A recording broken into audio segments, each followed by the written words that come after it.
Welcome to the Business of Show Business with me, Jamie Boddy. I'm joined by industry experts and up-and-coming creatives as we unpack the skills, stories and side hustles behind the entertainment and creative industries.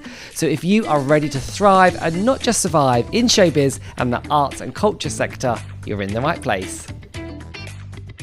We're talking all things publicity, from crisis PRs to opening nights, and how PR can really help leverage a personal brand and get bums on seats for a show as we talk the business of show business. Chloe, how is it going today? Yeah, very good. Enjoying the London sun, or trying to. Yeah, isn't that rare occasion? I feel like I've seen you so much the last couple of days at press nights. You have. It's been a busy time, huh? And now I've trapped you. I've recruited you. Yeah. I'm happy to be trapped. Yeah. So PR is, I guess for most businesses, it is kind of like a unsung hero sometimes. But in entertainment, PR is so crucial to getting press coverage, bums on seats. So in your own words, though, can you describe or even tell us what PR is? Because you probably do so much day to day. I do a lot of telling my clients what PR is as well. So PR is fundamentally about raising the profile of whoever we're working with, whether it's a person or a show, through media attention. So that could be features in lovely newspapers, magazines, print. It could be interviews and coverage online, or it could be radio and telly, or even working with influencers, podcasts, basically anything that counts as a media platform. My job is to try and get coverage for our clients on that platform. So you studied the history of art. So how did you get from that? And I know you do classical singing as well, but how did you get from that to kind of being an entertainment PR? Because they're quite worlds apart, or maybe they're not. So they are and they're not. I'm an 18th century British drawing specialist, which is rather niche and not necessarily something useful for my day to day. But while I was still studying, I got involved with running an important student-led exhibition. And you worked on this thing for 3 years and nobody came to see it. And my brain was going, why on earth am I working on this project for 3 years and no one's going to come? I don't understand. So I self-taught PR, and I'd always gone to the theatre, and I'm a trained singer, as you said, and I started doing PR in the arts based on history of art, and just wasn't quite sitting right with me. I love art and I love galleries, but I needed something a bit more. And then I was offered a theatre job and went, oh, hang on a moment, and it suddenly all made sense. I feel like I should have got you to sketch me, perhaps, when you... No, absolutely not. So you work with clients, as you said, you do work with museums and galleries, but you work with theatres, you work with shows, you also do personal PR. What attracts you to a project? Is it as soon as you see something, it's like shiny moments, you're like, I think I can get them here, there and everywhere? Sometimes it's that. Sometimes it's just a gut reaction of going, this sounds like a really interesting or exciting project, or the people are absolutely lovely and we think they've got such scope to do well or develop in the industry and we know we can help them. Or sometimes you do look at a project and go, oh my God, I know I can land this amazing attention, and that's really exciting. So it's a range of things, but it comes down a lot to the people and the type of project. It sounds corny, but for me, we have to love who we're working with. And if we don't, and then we're going to be bored by a project, what's the point in doing it? What is the measure of success then with PR? Because I guess that's hard, because you've probably got some clients that are like, I need to be in this national newspaper, or some people might want clicks or views on a video. Like, is there a measure of success, or how do you know you've done a good job, or when do you feel satisfied? I mean, in theory, you never feel satisfied because you always want more. And that should be the sign of a good PR, I think, that you never really stop. You always keep going. So, you can land the front page of a newspaper, but you still need to keep pitching. Success is such a tricky one to define because it can't be defined, really. PR isn't a trackable metric by nature of the fact you're not paying for the coverage. So somebody may bring me on and therefore pay CNC to do a job for them, but I'm not paying anybody to do an interview or to cover the show. So it's very hard to track. We can land the same coverage for 2 shows, and one could cause that show to sell out and one could sell 2 tickets. So I always say that you have to think about PR as profile. It will raise the profile, and that will maybe and hopefully help. But if it doesn't, maybe it will help for further down the line, or for funding applications, or for bringing on board other partners. So success varies from client to client. It's really getting as much press coverage as possible and working to the aims you've chatted through with clients. I think that will resonate with a lot of people, because anyone in the arts, success, as you said, how do you define it? Or when you get to what you think success is, you kind of then plateau and you're like, what's next? What's the next like shiny thing? So. And success also means different things for different people, I think. I had a really interesting chat with a fine artist this week who's doing a show at an amazing historic house. And actually what she wants is to work with social media influencers and local press. So for her, that would be success. She doesn't actually care for various reasons about the art media. So, we could land her something phenomenal in Art Magazine, and I'm sure she'd be happy and that would be lovely, but it's not actually what she wants. So success for different projects can be completely different. You spoke about profile there, and you now a new kind of strand to C&C is the personal PR. So you've got lots of theatre, actors, so forth on your roster. Why do you think it's important now for performers or freelance creatives to kind of think about their personal brand more, really, and kind of getting their profile out there? I mean, it's always been a competitive industry, but that has increased and increased and increased, and there's so much noise. And obviously somebody has to be talented to do well in the industry, but if they're not known and they don't have a voice and they don't have something to say, I think it can be much harder to cut through that level of competition.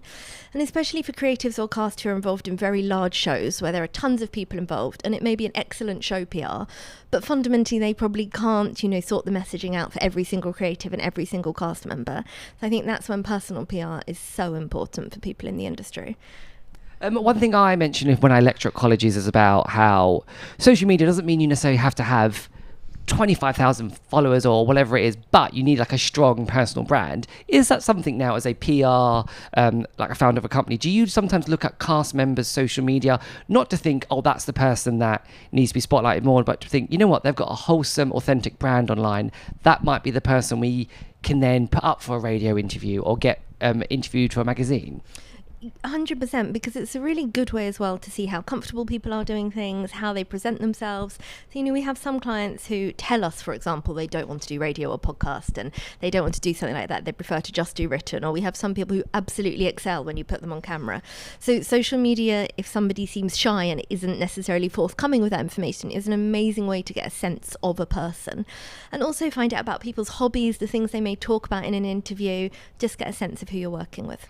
I'm so glad you said that, because I often say to fresh grads as well, like, you're human, you're not a robot. Like, you are allowed to have a hobby and you can post photos that aren't specifically industry. So you've heard it here. So from a PR specialist, it's good to kind of see that side of actors and freelancers. You need to be a person. And of course, that's not to say you need to share your entire life on your social media and everyone needs to know everything about you, because it is important to have that distinction. But also, we don't want people to be robots. We need to know who they are and who we're dealing with. And also, that's when huge fan bases build, when they're actually able to get to know certainly a version of a person. I'm so glad she said that. I'm looking right down, I'm breaking the fourth wall here, but that's so important, because I literally say to people all the time, because sometimes people get paralyzed on what to post, because when you can post anything, you post nothing. So I'm so glad that you said just be a human. I think that will resonate with people, whether they're on stage or backstage. Kind of springboarding off that, backstage personas now are also personal brands. Like, it's not just about the performer, is it anymore? Do you often work with shows or venues where you have to almost, not to say media train, but you're getting people in front of the camera who are choreographers, costume designers, architects? Is that becoming more common as well? 100%, because I think they've got such an interesting story to tell, and they're so much owning the responsibility for what that show looks like. So they're really interesting people to talk to, and especially with long running shows as well, when maybe you've used the cast up front at the beginning of a campaign, being able to use the creatives and have them talk to people and do interviews and talk about the journey of the show, I think is really crucial. What you don't want to do, no matter how great the lead actor is, you can't be pitching them out constantly for a year, because people will go, well, we just read that exact same interview at whatever publication it was a couple of weeks before. So that's why I think it's also so important to have that variety of who can talk about a project, and just being able to shine a light on the incredible people who are behind the scenes, because without them, we wouldn't have the shows. Exactly. There's only so many exclusives one person can have, a one personal brand. Exactly. Are there any misconceptions or myths then about PR that you hear that you kind of want to set straight, or when someone comes to you and they're like, oh, you're going to do this, this, and this, and you're like, okay, but to do this, this, and this, we need to do this. So are there any myths or misconceptions about PR? Oh, I suppose it's maybe less of a myth, but more of a lack of understanding. So we'll often get people come to us and go, oh, well, I just spoke to so-and-so at another agency and they promised me a double page in The Guardian. And I go, oh, well, that's lovely. They must have a magic wand that I have not found in 15 years. And you should use them, because I can't make that promise. And I think that's not understanding that, we can have excellent relationships, which of course we do, with all of the press. But it doesn't mean they're going to cover every project we work on, because that's just not the nature of the sector at the moment. So I suppose that's the biggest myth. If you don't get press coverage, it doesn't mean a PR's not worked for it. Well, I don't know, having worked in arts marketing as well, when sometimes people think, oh, I've been told I can get 100,000 views or 100,000 clicks. And you're like, but there's so much more to that jigsaw piece of like time of day, what platforms it uses on, algorithms. So I guess for you, it's exactly the same, isn't it? You may have a story that is so timely, but then something else in the world happens which shifts the whole spread of that newspaper. Yeah, completely. I mean, I still remember when the Queen passed away, a couple of years ago now, no longer, a while ago. R.I.P. Queen. We had an event that was the night before the funeral. That, you know, in theory, had this amazing list of press attendants and all things like that. And then something like that happens and every press photographer obviously has somewhere else to be. So, yeah, sometimes things are just completely out of your control. Again, it's a big thing. I'm trying to master it myself of controlling the controllables. Yeah. Because there's so much in our industry that we don't control. Of course. And it's not just the industries, it's the world as well. It's out of our hands sometimes. So it sounds like a big part of what you do is kind of that networking, it's getting to know people, knowing journalists of publications, working out how your shows, venues, I think you also do some food and drink venues as well, don't you? So it's how do they look through the lens of that publication or that journalist? So networking is sometimes a dirty word, but it shouldn't be. Can you give any tips on networking, or at least show why networking is so important to what you do? Yeah, I mean, networking is absolutely crucial. I also think that people need to remember networking is a long game. So you may meet somebody and you stay in touch with them and they're not necessarily useful, I hate the word, but for years later. But actually having built that relationship, it means when they need something you do, whether it's PR, marketing, whoever you are, an actor, you've kept that relationship and you've kept that sort of industry friendship. So I think that people have this misconception of networking that you meet someone and that's it, instantly you get what you want from that person. It's not like that, and that's why I think having genuine conversations when you're networking is so important. It's not just about meeting someone and going, hi, I need this from you right now, because they're not going to build that relationship with you. And I think for me, one of the important ways that we work, and for me it's personal and professional, is following up. If you have a nice chat with someone saying, I really enjoyed meeting with you, let's get a drink in a couple of months, and actually starting to build that connection. And that can be a time-consuming thing, but it's something that enables you to meet interesting new people and potentially bears fruits in the long term. So that's something I think everyone should factor in, although it's like unbillable hours sometimes, networking, especially if you're a freelancer. But it's obviously vital, isn't it, I think, as you said, to whether they are an individual actor, a venue or producer. It sounds like networking is kind of like should be put into your like schedule at least. Yeah, 100%. And, you know, some people hate it and they're not good at it. And I think there are different levels of networking. You can go to very high, fancy events where maybe it's a bit harder to have those interactions with people and you have to be more confident to go and break up a group and go, hi, I'm Chloe, nice to meet you. But there are also like really lovely low-key events, particularly in the theatre industry, and we're quite good at that. And so it's not impossible to meet people. Do you have any networking hacks or tricks to like... Obviously, some groups are impenetrable. You can't get in there. But what would maybe be a networking tip for you, whether that's digitally or in person, if you have one? I don't know if I have a tip. The thing that I do, which is now going to sound really creepy, is whenever I've had a chat with someone, I then pop their name down on my to-do list. Because if I'm having a really busy evening and I've maybe spoken to 50 people and I've just done a full, you know, day with tons of meetings, my brain just doesn't quite process things in the way I'd like it to. It's a sign of getting old.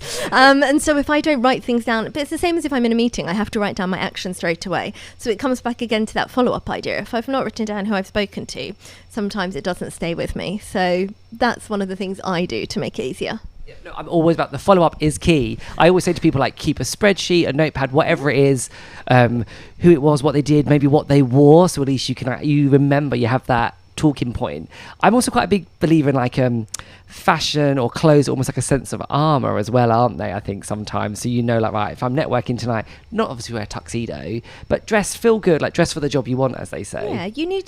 Clothes can give you confidence if you're dressed appropriately. So, and you don't want to go into a smart drinks reception wearing a tracksuit. So it's also about understanding where you're going and wearing something that makes you feel good about yourself, so you do feel happy to infiltrate the conversation. You have to juggle the practical and dressing well, because some of your press nights in general can be quite long. So do you start the night in a heel and then whack on a trainer towards the end? Or maybe one of those little hotel slippers? You've probably seen me running about press nights in bare feet.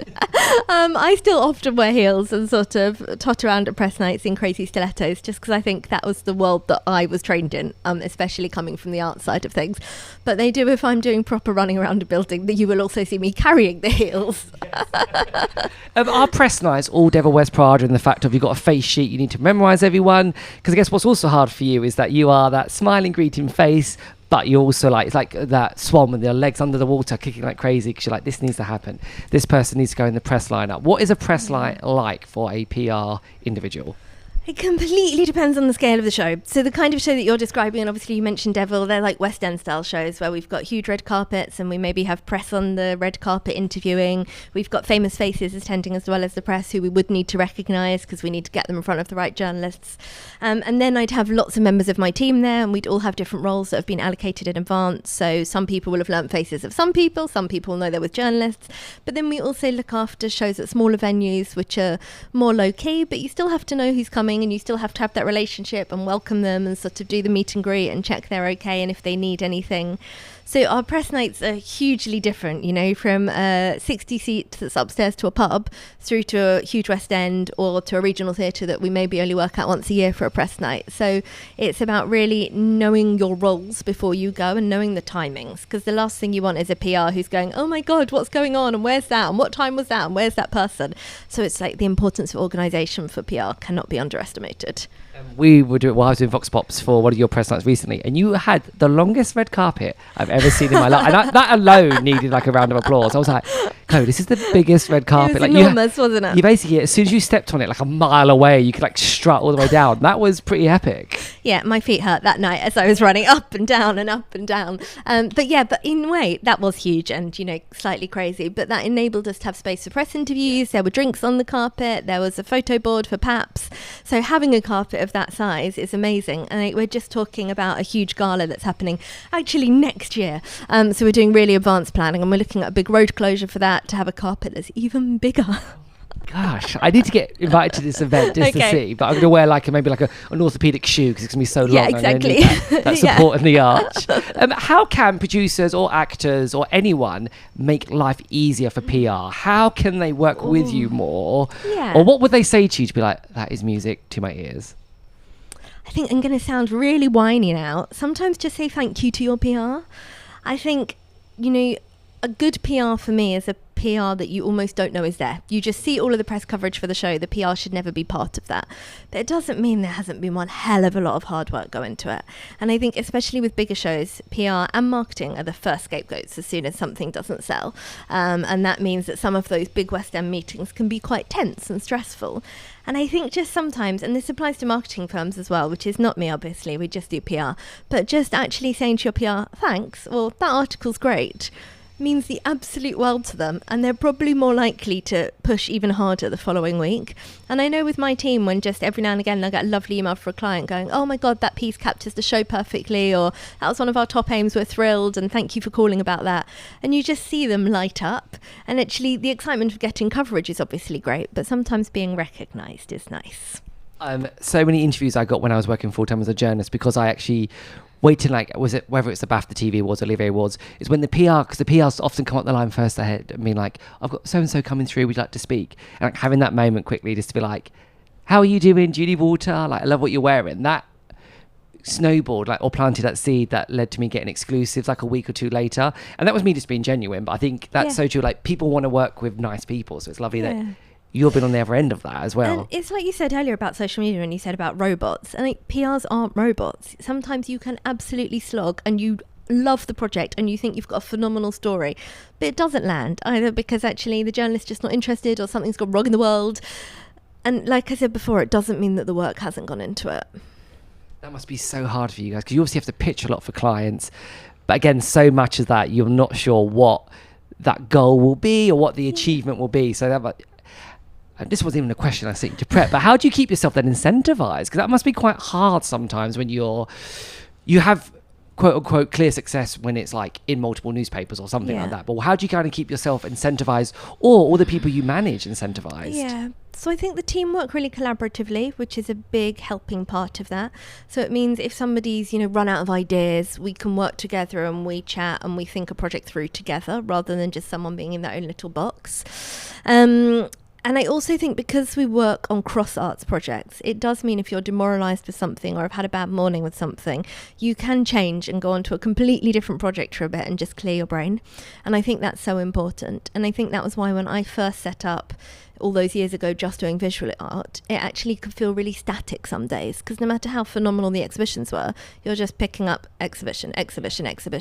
So now being able to go, oh, hang on, yeah, that West End show, but I'm now going to turn in for an hour and do pitching on this show that's touring in vineyards across the country.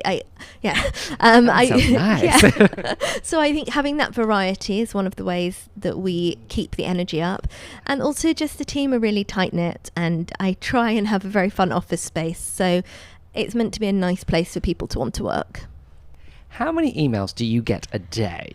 Me personally. Yes, or you or the team, because you must get emails ranging from new clients, existing clients, individuals looking for representations. How busy is that inbox? So my inbox is horrible. It's out of control. We're in Edinburgh Fringe lead-up time at the moment, so it's a bit more intense than usual. So I get between 300 and 400 a day.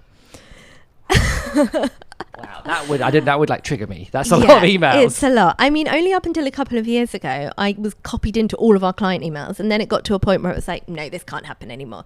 So I'm now only copied into a very few projects, and I'm still getting 400 emails a day. Wow. Okay. Yeah, it's a lot. Because again, there's another thing I talk about, especially when I'm working with graduates, is like how do you make an email stand out? Because you could be the best person, but it's getting in the room or getting your show coverage, which they're the soft skills maybe of the email and the networking, which are so important. Is there a way that can maybe make an email stand out to you? Is it the subject line? Is it the hook in the first paragraph? Is it because it comes from recommendation? Is there a way that kind of helps it stand out a bit for you? It's kind of all of those things, but being polite as well. An email that's friendly and polite stands out immediately. Sometimes you read an email and they're sort of, obnoxious is the wrong word, but so full of it that you think, oh, yeah, no, this hasn't done anything for me. But when you read an email that's genuine and shows someone's personality, they're the emails that stand out for me. Someone once told me that I should speak an email before I write it, so then it sound like, record it, and then write it back so it sounds like my voice. Is that maybe a tip that you think would help, or are there any email tips? Do you like content? Do you like it as a clickable link or attached? That's one question I get a lot. And I was like, you know what, let me ask a PR person. It depends on the journalist, which is really annoying. So we often do both, because different people like to receive things in different ways. I think, you do have to think about subject line and what stands out and making it work, but it's also about simplicity. So the reading the email aloud thing, sometimes people have tendencies to waffle in emails and use 20 words when they need one. And it's those emails that if you read back, you go, oh my God, I wouldn't speak like that. Why have I said all of that? And so the reading it aloud can help simplify. I also think if for whatever reason you're dealing with an angry email, I always read that back to myself and go, okay, no, let's just calm down for a second and take that pause. But sadly, I don't think we'd have the time to read every email aloud. Otherwise, we'd be too slow. Right? It's all about pace. Yeah, sometimes I get an email or message and I'm like, I can't believe I said that. And then I go to my partner and he'll be like, no, like try not to add the emotion. Because that's the thing you've got to try and remember with an email. Like, they can only read those 5 lines, 2 paragraphs. So it's like, what tone? Maybe it's too many words, not enough words. That has kind of caused that. So I think that's a good question. And also it's hard. It's the same with email, text, all of these things now. It can be hard to get the tone that somebody's intended. So I think sometimes we can read things and go, oh my God, that person's so rude and how dare they say that to me. And then you take an hour and do something else and read it back a bit more calmly and go, okay, maybe they didn't actually mean it to sound like that. I will reply calmly and professionally. Crisis PR, that term is, I think, become on people's radar a lot more lately with things that are going on in Hollywood. Hopefully, a client will never need crisis PRs because it's been smoothly. But nowadays, because of social media, everyone can be a bit more reactive and vocal. Crisis PR, can you talk a bit about that if you have any examples, or maybe when that may be needed by a corporate client or a show? Of course. So sadly, crisis comms is far more regular than it used to be.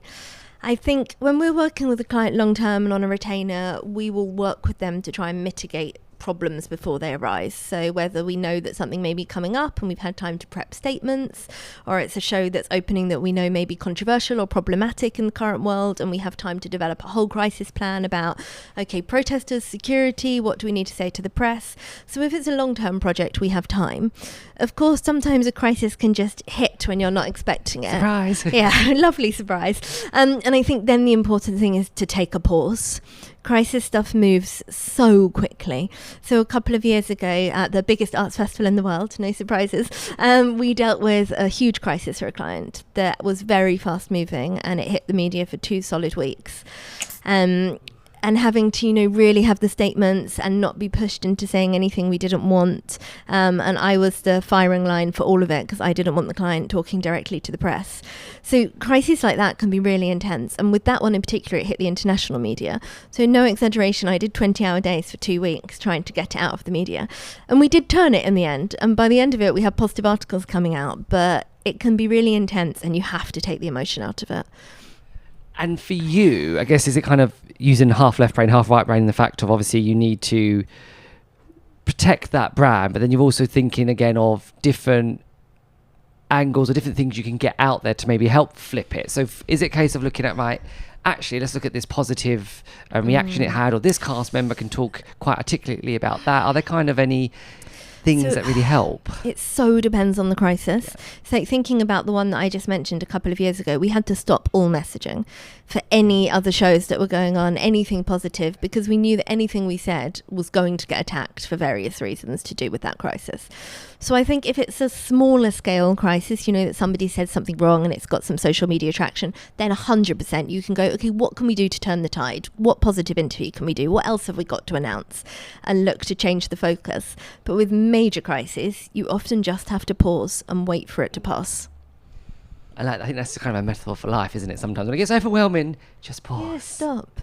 And also, it's that whole thing again of taking an hour that, yes, crisis comms is really fast paced. And when we go into crisis mode for a client, it's me who leads on all crisis comms and I stop what I'm doing and I'm in crisis mode. But that doesn't mean you don't have half an hour to go, hang on a moment, I need to stop and I need to reread that. Because especially when you're developing a crisis statement, you have to go through every line a million times to go, how could this be misinterpreted? How is this going to get picked up? What happens if this line is read separately to the line after it? So you have to look at everything through a huge magnifying lens. Because context can change everything, can't it? If it's they've like shortened the quote, put that quote with a different image. So gosh, that sounds exhausting. Yeah, it can be full on. It can be full on. I did a small one this week and I was really tired on the day when it unexpectedly hit and got the call. And I was like, okay, right, brain has to focus, have to be absolutely awake and have to sort of go back to, we always have a crisis strategy of who needs sign off, you know, is it going to board level for a certain client? And then you have to unpick every single word you're about to use. That's when the comfy shoes are on, for yeah, sure. Yeah, exactly. That is not a heels day.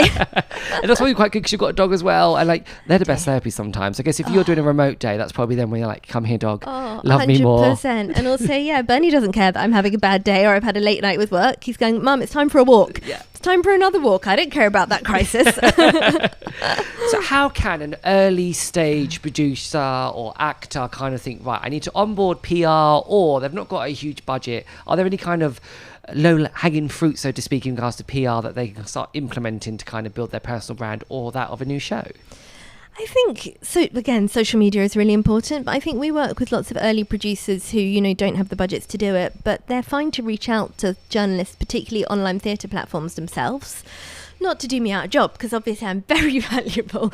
But employ her now, she's amazing. Thanks. If you want a huge carpet, hire Chloe.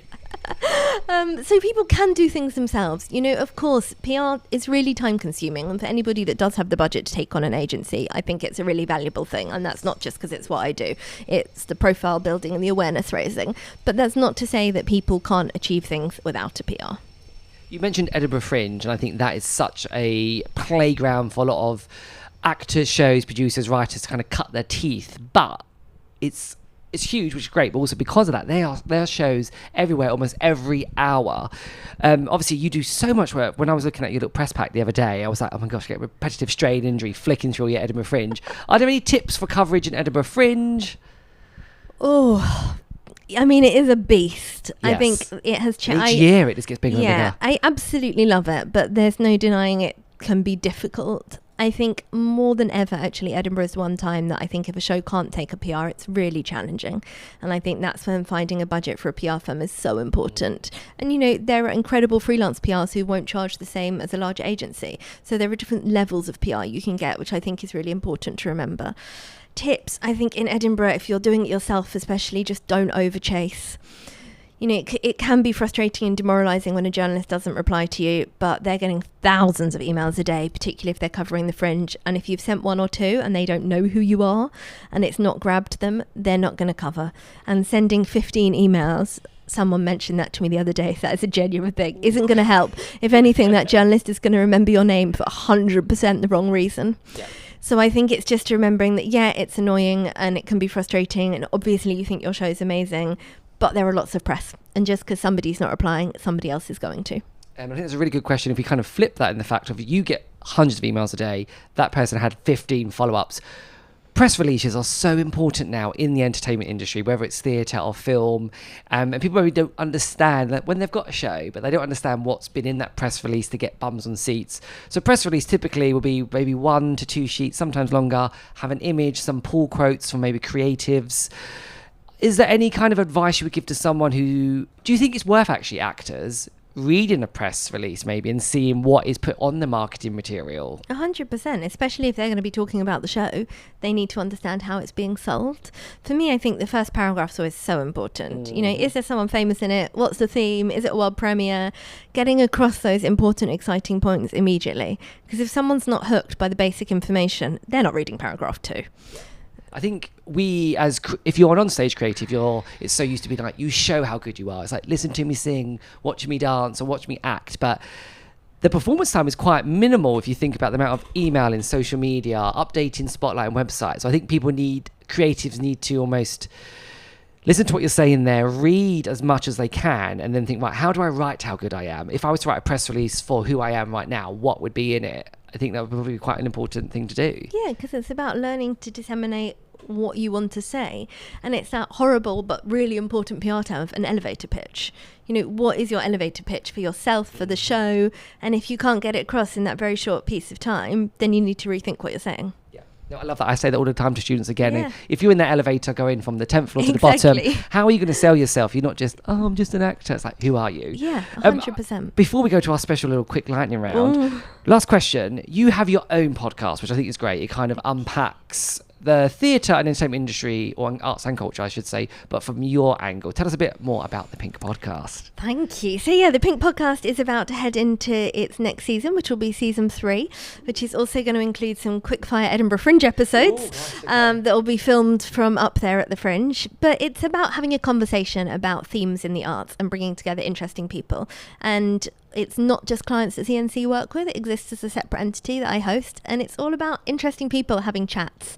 And it's cross arts, which for me is really important in the same way that CNC is. So we'll sometimes bring a visual artist together with a theatre maker, but actually they can talk around the same conversation. So that's really good, I think, to listen to, especially if you want to get into PR, because there are so many strands of it. So I think it's a great podcast that kind of gives a little flash to so many different areas of it, which is lovely. Thank you. I'm going to do one quick thing now before we let you go. This is brand new. This wasn't in the existing podcast. We've now got our own little lightning round. It's to end on a high. It's got a working title of Lights, Questions, Action. I love it. Are you ready? Okay. So no, I'm not. Okay. Just think whatever comes to your head. So my first question is, what was the first job you had in the industry? I was an intern at English Heritage when I was 16 and went on a boat along the Thames to survey London's bridges. Oh, nice. Okay. It's a long press night. What is your go-to outfit, head to toe, quickly? Black jumpsuit and high heels. Love that. At the end of a long press night, what is your drink of choice? Probably a white wine or glass of champagne. Dream venue for a press launch? A boat. Oh, very nautical. Yeah. If you could whisper one PR tip into an actor's ear just before they go on the red carpet, what would it be? Smile, be polite, and engaged with the people you're chatting to. If you weren't in show business, what would you be doing? That's a killer. I'd be a lawyer. Okay. I would feel over there. Weirdest PR request? They've had people try and bring their dogs into shows who aren't support dogs. They just fancy coming along with the dogs. You're like, it's not a seat for that. Yeah. You know, as much as we love dogs, we are dog friendly here. Benny doesn't go to the theatre. No. Industry buzzword you hate. It may be elevator pitch, but is there reaching out? I'm just reaching out for you, so take that out of your emails. It's horrible. Okay, no reaching out. Most unexpected place you've secured press coverage? Gardener's World.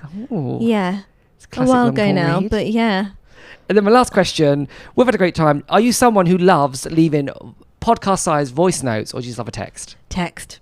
text straight there. Always There you have easy. it. Text, no reaching out. That's it. Exactly. Don't reach out to me. Do not reach. She will reach Send me out a to you. lovely email. Yeah, perfect. Well, thank you so much for your time, Chloe. It's been an Thank you for absolute having me. pleasure. All that's left to say is make sure you subscribe and leave your reviews wherever you listen to or watch your podcasts, and I'll see you next episode.